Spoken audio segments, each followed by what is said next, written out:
Hey everyone, welcome back to my channel for another video. Just a little bit of background before I go ahead and jump right into the video. I'm currently a third year at my university and I work for the Office of Admissions as a tour guide. As a tour guide, I get a lot of college-related questions. I noticed that a lot of people have the same questions, so I just thought I'd go ahead and make this video and just answer some of the most frequently asked questions, at least for me. And hopefully, if you guys are heading off to college pretty soon or thinking about it, you guys can get a little bit of insight.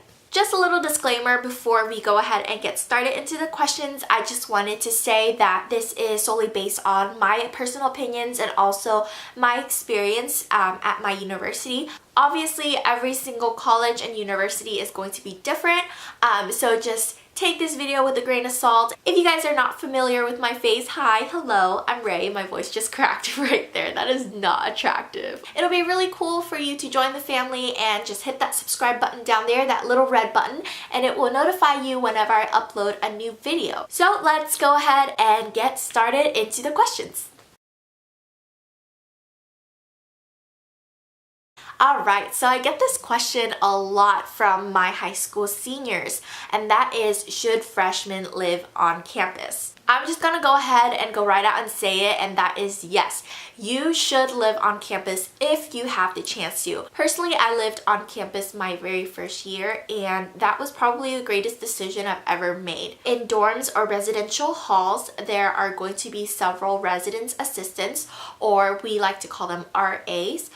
They're basically responsible to make sure that you know what's going on around the school, and then they always leave little cute flyers by your door to make sure that you know that these are the resources that we have, and so you can familiarize yourself with what kind of services are offered at school and what kind of clubs are offered on campus as well. Hearing from my friends who live off campus their freshman year, they felt like they were pretty disconnected from the campus. You know, they didn't always know what was going on. A lot of halls on campus are, reserved for freshmen only. So you're not the only one kind of have that college jitters. You have everyone around you to help you out. So it's a great way to make new friends and also keep yourself in the loop. Also, keep in mind that a lot of university and colleges won't allow freshmen to have their cars on campus. So if you are a freshman and you want to live off campus, be prepared to take the bus. If you don't want to deal with that kind of trouble, just live on campus. It's so easy. I remember my freshman year, I lived in the furthest dorm away from all my classes, and it only took about a 10-minute walk for me to get from my dorm to my class. So I can literally wake up 15 minutes before class starts and still make it in time. I'm going to go ahead and make a whole separate video about FAFSA, just kind of breaking it down for you, just so it's a lot easier to follow. It would take me a million years to go through all that in the same video, so I'm going to save that for a later date. To put it simply, FAFSA is basically free money. It can come in several forms. It can come in a form of a grant, which means it's money that you don't need to pay back, or a loan, which means you can pay it back while you're studying, or you can pay it back after you graduate. The first date that you can actually apply for FAFSA is October 1st of every year, so make sure that by that date you are ready to apply. Even if you don't think that you're going to qualify, I always say to apply because you never know how much you're going to get. Either you can get your whole tuition paid off and maybe even a little extra, or even if you get just a little bit, it still helps. Coming from me being Ray, I struggled a lot with finding out what exactly I want to do, and who can blame us, right? It's a really difficult and scary idea to think that our families and society expect 18-year-olds to figure out what it is that they want to do for the rest of their life without changing their mind ever. It's obviously impossible. I just want to let you know right now that I'm one of those people that have changed their major several times, and I'm still on the right track to graduate on time. So don't worry if you don't exactly know what you want to do just yet, especially if you're in high school. I think that a lot of people put so much pressure on high school seniors to know what exactly they want to apply for. I'm going to tell you my story. So me personally, when I applied to my university, I applied as a psychology major.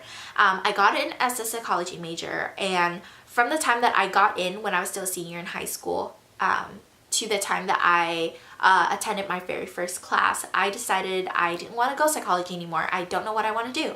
So I went undeclared. My family really supports me in everything that I want to do, but obviously coming from a Vietnamese American household, my parents really wanted me to go with a major that obviously is going to secure my success, aka, you know, law, medicine, or any of that stuff. I really wanted to make them happy, and I decided to go undeclared but on a route to go into biology. So pretty much med school, anything in the health fields and things like that.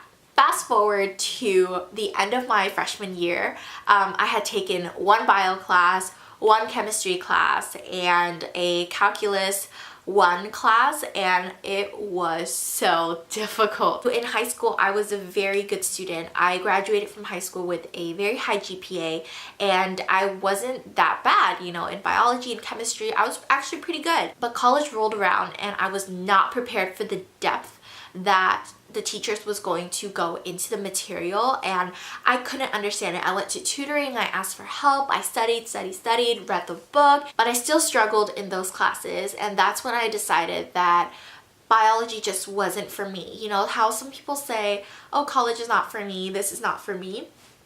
That's how I felt. I felt like this route, this medicine route, was not for me. And after countless changes, I am now a psychology major again with a minor in public health. It's so important to know that college is your experience. This is your success.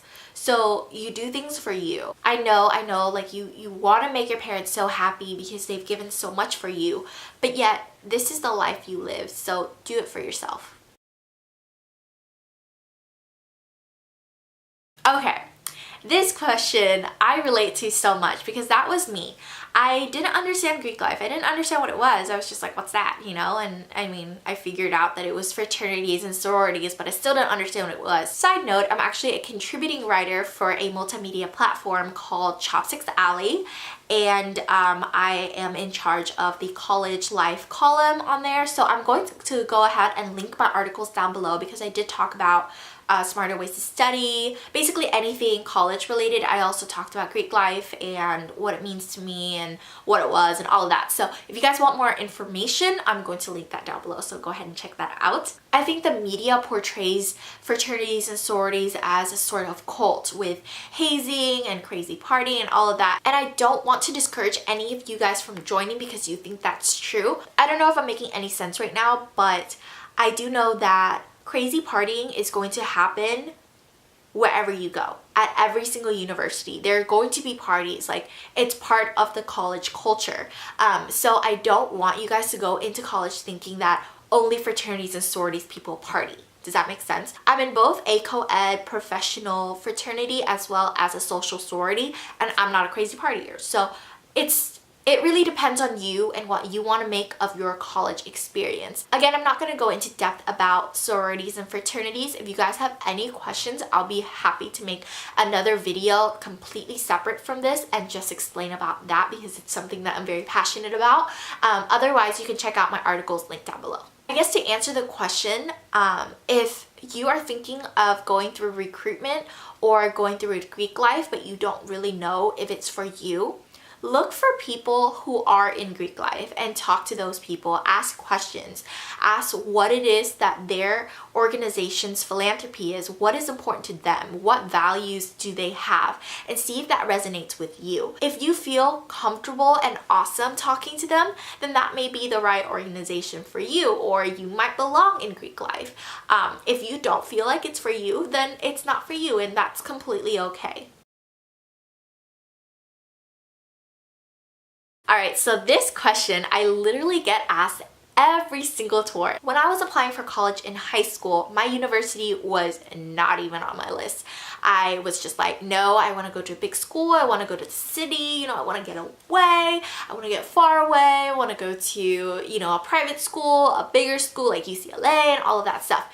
And that's okay. I completely understand where you're coming from. But what really helped me make up my mind about which university I want to attend was my campus visit. So I just want to say that with every single school that you apply to, you should make a visit, because sometimes when you look at stories, when you look at pictures online, it's very glorified, you know, like you don't see that teacher to student interaction, you don't see that student to student interaction, you don't see the campus and see if you belong in there. So I would just say visit the campus. My campus visit was the number reason why I chose my university. When I went, my tour guide, actually back then, 3 years ago, who's now my coworker because I'm now a tour guide, crazy, it's weird, but my tour guide, he made the experience so much fun. I felt like he knew everybody, you know, on the way up the hill, he's like, hey, how are you? And I just felt so welcomed, and everyone was so helpful and so nice. And even when I went for like our orientation day, like my orientation leader was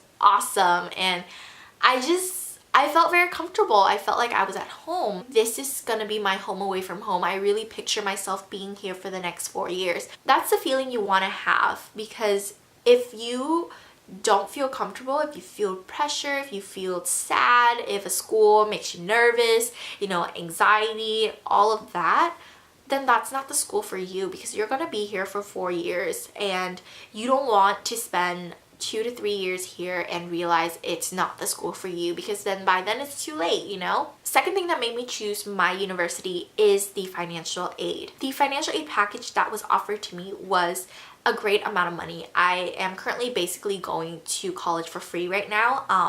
They gave me so much financial aid that covered all of my tuition expenses, and I even got a little bit extra as a refund check to spend it on books, groceries, anything that I want, which is really nice. The third thing that made me choose my university was the potential of growth that I see myself having at this school. So my school is a pretty small new school, and that's what I liked about it. I felt like it was a private school feeling with a public school price tag.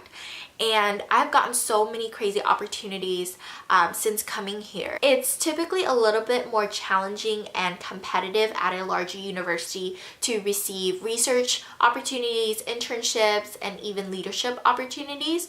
But at my school, it was fairly easy. My university is pretty new and it's really small. So what I liked about it is that it was more of a public school with a private school feeling. You know, my teachers knew my name.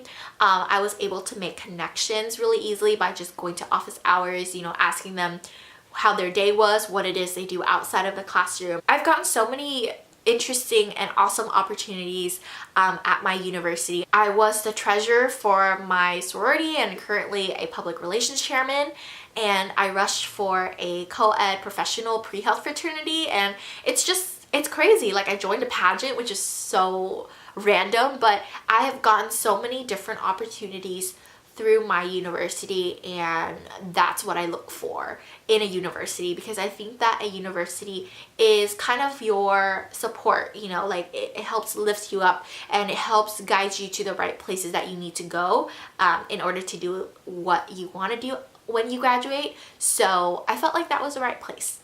So that is all of the questions I'm going to be answering today. If at any time during this video you had a question that might have popped up and you want it answered, just leave it in the comments down below and I'll answer it either in a later video or in the comments. Just to recap, I'm going to be doing a whole separate video about FAFSA and financial aid, and also another one about fraternities and sororities. If you like this video, please give it a big thumbs up and also subscribe down below to make sure you stay up to date with all of my upcoming videos. Thank you so much for watching, and I hope you have a wonderful day. See you later. Bye!